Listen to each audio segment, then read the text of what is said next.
Welcome to Art Story Lab. My name is Hejin. And I'm Maddie. For the first time in the history of Art Story Lab, we're finally out of the studio and in the outdoors. Yay! We're filming on the rooftop overlooking the beautiful Mississippi River and the Stone Arch Bridge of downtown Minneapolis. And this episode is made even more special by my very distinguished guest, Maddie. Maddie, thank you so much for joining me here today. Thank you for having me. I'm so excited to share in this episode and all of these treats we have in front of us. Yes. Can you tell us a little bit about yourself?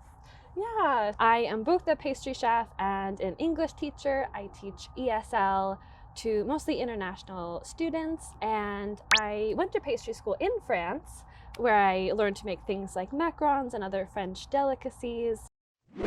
And when Maddie is not making macarons or teaching English, she produces awesome baking tutorials and pastry adventures for her YouTube channel. So check out her channel by clicking on the link in the description box.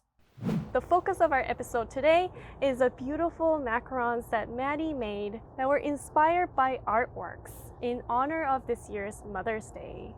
Maddie, how did you come to the idea of creating macarons inspired by art? Have you done this before? It's a really good question. I actually haven't. I like to draw on inspiration for my macarons, and I like to make different sets and boxes that have a collective theme. And so when I started thinking about Mother's Day a few months ago, I thought of the typical, a lot of like brunch is popular and flowers and what do you give your mom, tea or something like that. So those thoughts came to mind, but my mom, when I was a kid, I don't know if your school had this, but my mom was a picture person. So she would go to the Minneapolis Institute of Arts and learn about these different pieces each month to then come into our elementary school and share that knowledge with the kids. Oh, that's so sweet. Yeah, it was so fun. And so like everyone in my grade knew my mom as picture person. Was she really called picture person? Picture person. That was the title? That was her title. So my mom is definitely a lover of the arts. Oh. So when I thought about, moms in general, Mother's Day in general, and then my mom, I thought, how can I not incorporate art into this moment? Oh. And I mean, I think the creations speak for themselves. They're just so gorgeous. And I mean, I'm really excited to be eating them and tasting them, but I feel like I shouldn't because they're so beautiful. I cannot wait for you to try them. So I'm happy for you to destroy these mini pieces of art. And believe me, they will get destroyed. Shall we get started? Yeah. Which one should we start with? Before we begin, you can check out how Maddie made these amazing macarons in her behind the scenes video on her channel. Look for the link in the description below. Yay! Cheers. Cheers.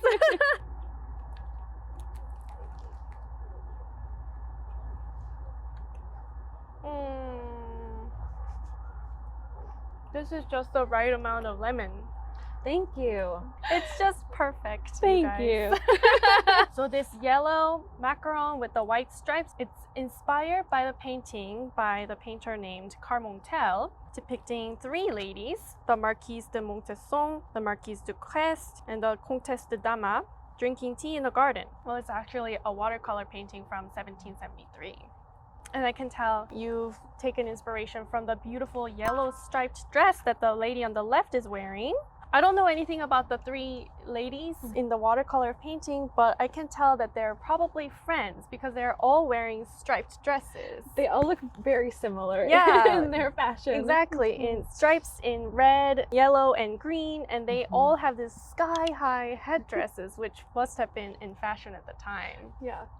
And I particularly love this beautiful porcelain tea set with painted enamel decoration. As somebody who is much more of an amateur, I did not notice that about the tea set. Mm. But what I did notice and what I found to be particularly endearing or amusing was that these ladies have these dresses on that take up like a third, a half of this portrait. And the tea, by comparison, just looks so minuscule, like so tiny, that it just looks almost hilarious to see these ladies that are just like voluptuous dresses drinking this tiny little set of tea. That's actually a really good point, because the ability to handle something so fragile like porcelain was a mark of distinction.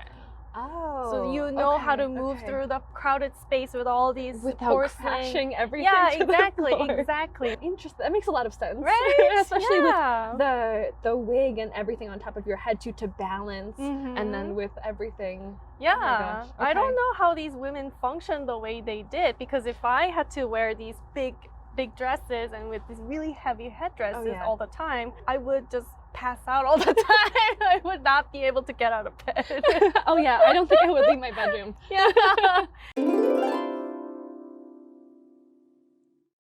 All right, let's try it. Thank you. Okay. The matcha hits you afterwards. You kind of just get a little bit sweet on the tongue at the beginning. The white chocolate ganache tastes a little bit nutty with the matcha. It's a really nice compliment. Yeah. I'm just gonna eat the whole thing.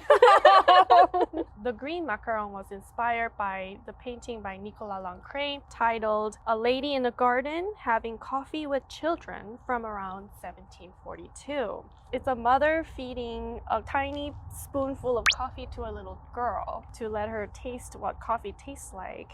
And I just think it's really sweet and perfect for Mother's Day theme. Yeah. And you were inspired by this lush greenery in this park-like garden that this wealthy family is surrounded by, with a beautiful fountain. And the servant is pouring coffee into the porcelain tea set. Again, or with that coffee set. of the dishes are beautiful. I am so curious though, because this is like almost a before picture then, because as soon as you feed a spoonful of coffee to a young child, like the reaction, like I kind of want to see the next version where the kid is like, what? Right, it's not that pleasant when you don't have that acquired taste of coffee. Yeah, and also like she might have been like bouncing off the walls after tasting the coffee, who knows?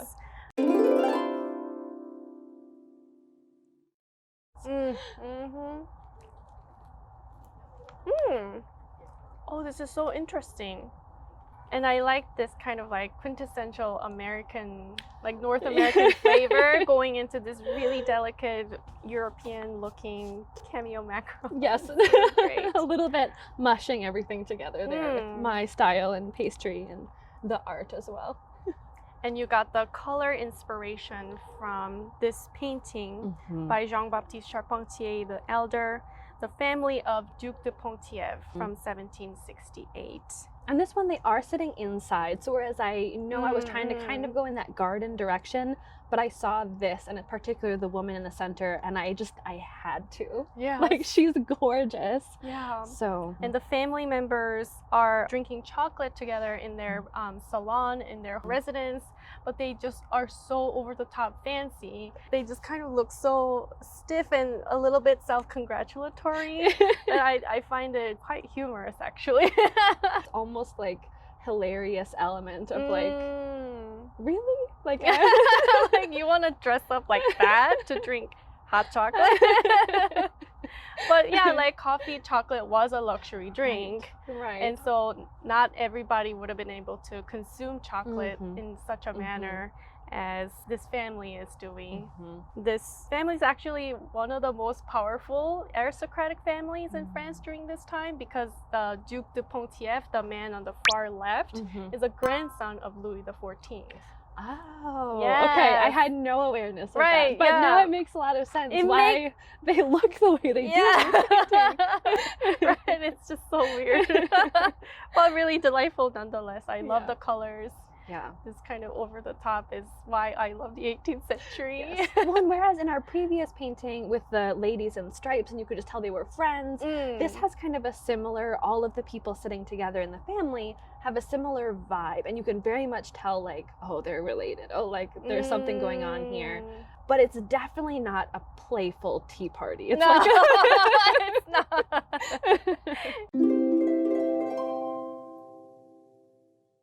All right, let's all right, give it a dig try. in.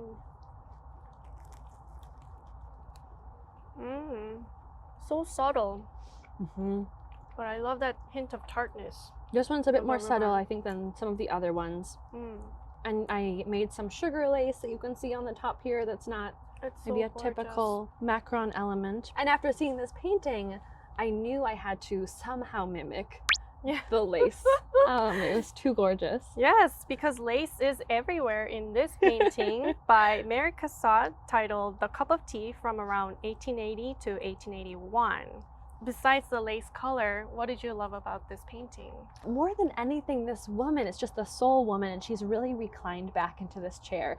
And she looks so comfortable. Yeah, so that's what I was thinking too. And some of these other portraits, it's very much like they're posed or like they're pretending to drink something. And you can just assume that the woman in this painting, that she's thoroughly enjoying this moment, having tea, kind of taking a break.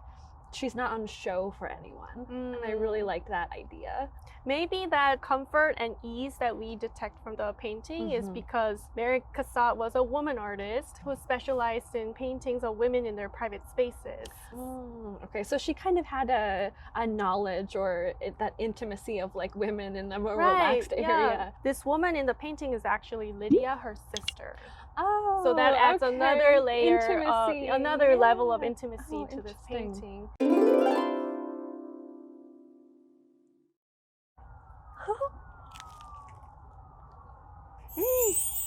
The flavors are so well balanced in this one, so you really get the Earl Grey scent, but then the white chocolate just kind of brings a nice support for it. Yeah. Oh wow, I really like it. Good. And this one is inspired by Berthe Morisot's painting titled simply The Tea from 1882, so very similar in year with the Mary Cassatt painting that we just discussed. And this gorgeous blue color comes from the color of the dress that this young woman is wearing. Yes. And like Mary Cassatt, Berthe Morisot ran with the circle of Impressionists in France, and she was really celebrated as an innovative painter in this group of Impressionists. Like Mary Cassatt, she specialized in painting women in their domestic private spaces. And that is, I think, what we see here in this painting with this young woman on a tea table behind this kind of gate to what I imagine is her own garden in the house. It does have that, kind of a private feel to it. Nobody else is going to happen upon her. Yeah. And from her paintings, I detect a little bit of a resentment or that yearning for freedom that women were not allowed to go outside because upper middle class women during this time were not allowed to be out in public spaces by themselves. So I detect a little bit of sadness in this painting that I didn't see in Mary Cassatt. Yeah. What do you think? Now that you mention that, I definitely could pick up on that feeling, especially thinking about, you know, she's gone out as far from the house as she can, right? But it's still like the gate is closed, there are no friends over, it's not a social thing. Yeah, that is interesting. I, more so than anything, was really drawn to, or I don't know, distracted by the brush strokes and like the painting style that I felt like the closer I looked at it, the more I was like, wait, what is this? Because everything was such a like broad stroke, whereas some of the other paintings have been so detailed, and like every little minutia of the cup and the everything was perfectly documented. This, it seemed a little bit more like open to interpretation, what some things were. Yeah, Berthe Morisot was known for this very loose brush strokes, even for Impressionists, and she kind of nears abstraction. Yeah. So kind of pushing Impressionism towards more modernist style. So you're picking up on all these very key points in your painting. Yes, it's really I can really art. amazing.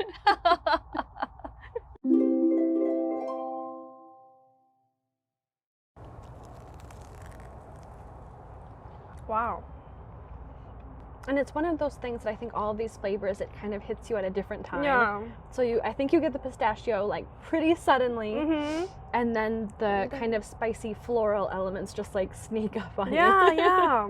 I like how we both avoided the gum paste flowers because they're so beautiful. And absolutely, they're 100% edible. Yeah, like, of course. They're so pretty to look at. Yeah. So this macaron was inspired by Frederick Childe Hassam's The French Tea Garden from 1910. There's this woman sitting alone like many of our other paintings, and again, she's wearing this lovely outfit, this lovely hat, and there are so many things that I think you could have been inspired by in this, but I really love that in all the greenery you get this really vibrant flowers behind her and in front of her, much as we have here today. So yeah, that's what I was trying to recreate here on top of my macaron. And it's so gorgeous.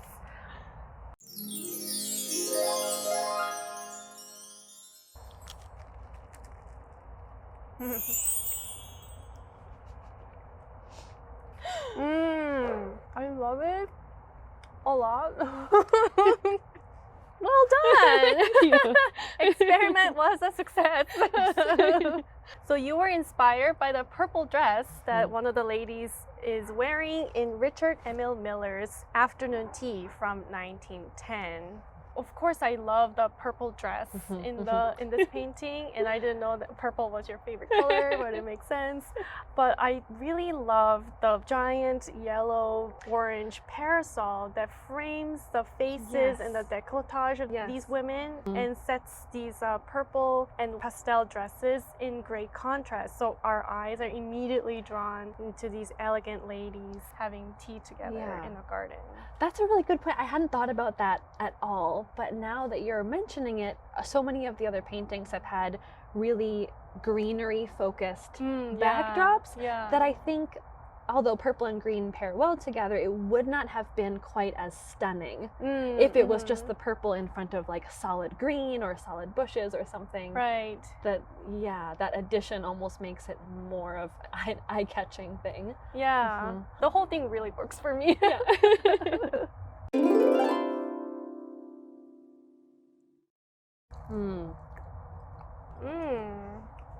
It's a really light caramel flavor. It's not too heavy or sweet. Yeah. And I can taste the spices. I'm usually not a cinnamon person, but I really like this subtle note of cinnamon in there. Yeah. Good. Very I'm happy nice. to hear that. And then the outside of the shell, this shell was painted. And because I didn't want to try too hard to imitate our artist here in this painting, I kind of went in my own direction with the white shell and the kind of a bush with some red flowers on it. Very tastefully, delicately done. Thank you. And this final macaron is inspired by Claude Monet's The Luncheon from around 1874. Yeah, there are so many different elements going on in this painting that I really loved, but the sunlight, that brightness that is coming through the path and in the flowers and the bushes, it just felt like my eye kept being drawn to this the bush of the red flowers in the back there. Yeah, the sunlight does kind of indicate a path for your eyes to kind of follow this meandering way into the shaded background. And that certainly seems to be what these ladies are doing, taking a little stroll in their garden after a luncheon. It looks like such a wonderful tea time or luncheon. Yeah. And it almost feels to me like, you know, these ladies are kind of going for a walk. You have a child who's just playing there. It looks like they abandoned their table and goodies. Right. It kind of makes you feel like you as the viewer could have been seated there too. And you've likewise walked away. Which I also enjoyed, that kind of making you feel like you could have been there. Right. You could hear that, you could hear the breeze, you could see the flowers. Yeah, I really want to be inside this painting. Yeah. Enjoying the afternoon with these people. And I really love the hat hanging in the tree branch on the upper edge of the painting. And it's as if the hat just kind of blew over with the wind. It's like the bag and the parasol left on the bench. It's just sort of carelessly left there. And there's no worry or hurry in this little world of garden tea party. Very calm. Yeah. I want to go to there. Yes. So that was all 8 of Maddie's special art-inspired macarons that she created for this year's Mother's Day. Did the process of making macarons inspired by art affect your interaction or experience with art? You know, a lot of my macarons, it takes a lot of time and organization, but this even more so. Not just with the quantity I made, but planning the different elements and making sure that I could do everything. And then constantly while I was baking, I kept referencing these paintings. Is this the right color? Is that the right decision? All of that. Do they work well together? Because not all of the paintings are from the same time period or the same artist. So I kept referring back to them to make sure it was going well. But more than anything, despite that time commitment and everything, the planning, I really want to do it again. And it kind of makes me want to go walk around an art museum and see what else I could be inspired by. It's a really cool challenge and I would like to do it again. Oh, that's so great. And please don't hesitate to ask me for more sort of recommendations or references to artwork. You might not want to tell me that though. I will text you all the time. No, you're always welcome. And after this beautiful afternoon together, I am more than ever awestruck by your ingenuity and artistry that you bring to your creations. Thank you. And I consider you a real artist whose art is ephemeral but brings so much joy and happiness to those of us who are lucky enough to be able to access it. Thank you. I'm so happy that we've been in the same state and city for long enough that we've been able to do that, and you've been able to try not just these but other macarons of mine. And I think that that's the great part about food and art, is that it can be shared. Yay! So, yay that's for so sharing. beautiful. I love that. Thank you so much. Thank you for having me. This was so lovely. Thank you so much for joining us. Yeah. That's it for this episode. Thanks for watching. See you next time on Art Story Lab. Bye! Cheers! Cheers!